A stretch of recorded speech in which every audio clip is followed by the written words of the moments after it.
Welcome once again. Earlier, we observed the class in their discussion of an informal essay. Did you notice how the teacher went about the discussion? She started by raising a hypothetical question, thus setting a relaxed atmosphere for the discussion. We have to remember that informal essay does not dwell on serious and scholarly thoughts, but emphasizes the writer's witty observations and a personal way of looking at things. For this reason, it is important to create a comfortable and lively classroom atmosphere. What else did the teacher do in class?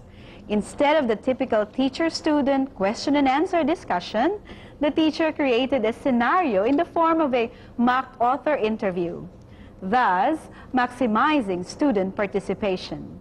Here, the students took turns in playing the role of the writer to answer questions related to the text. Indeed, this was a creative way of approximating the informal essay to sound like polished, educated talk, using personal, even colloquial language. Remember how one student commented that reading Lin Yutang's essay was almost like listening to him talk. Inasmuch as the informal essay does not exhaust the subject matter, the reader is able to focus on the writer's unique way of looking at things that reflects so much about his or her personality. In addition, the reader is most likely to notice the relaxed, roundabout, if not playful way, but always interesting development of the topic related to the characteristics of a good conversation. If you recall, one student also commented on Lin Yutang's discussion. Seems illogical but somehow makes sense. The reader, however, should not be deceived by what at first seems to be the essayist's informal thoughts. Rather, the reader must realize that such a style speaks to the greater freedom in the structure of the personal essay. Like we pointed out earlier, it is in the informal essay that the student can pay attention to mood, style, and rhythm. I am sure you have noted the difference in the way the two types of essays were read and discussed. In the formal essay, the focus was on the ideas, language, organizational style of the text, while in the informal essay, the discussion centered on literary evaluation. Once the reader has developed the skill of grasping the important ideas in the essay, he or she becomes ready for literary evaluation. However, whether the essay is formal or informal, there are three important elements that must be considered in the reading and discussion, which are the writer, the audience, or the reader, and the topic. Goldman and Hirsch raised some important questions with regard to these three elements. The first is the writer. The essay reflects something about the writer, that is, his or her personality and beliefs. Thus, we may find the essay to be friendly or detached, thoughtful or spontaneous, cynical or optimistic, serious and humorous, and the like.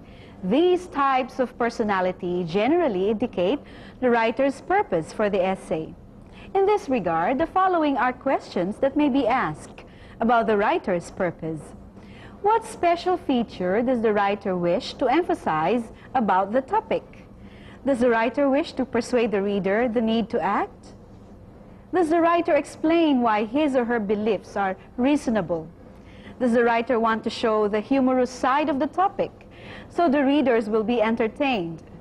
Second is the audience. The audience for an essay is usually large and varied in that the readers represent all regions, cultural background, and ages. Here are some questions concerning the audience or reader. How much do you know about the topic?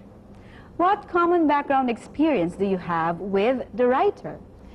Do you agree or disagree with the author's opinion?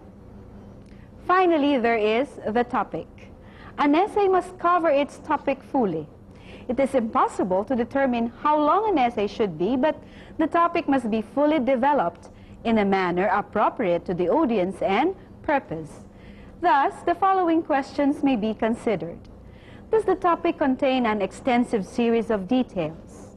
Does the topic present a single viewpoint, or does it cover various viewpoints? Are there implications to the topic that will require specific discussion? To say that writers shape the things they write may seem obvious, but this simple statement implies a host of implications concerning the writer, the audience, and the topic. Which leads us to another important topic.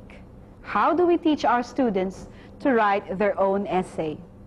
What are the ways by which we could encourage them not only to write but to like the process of writing the essay? To answer these questions, let's observe another class as they write their individual essays in literature.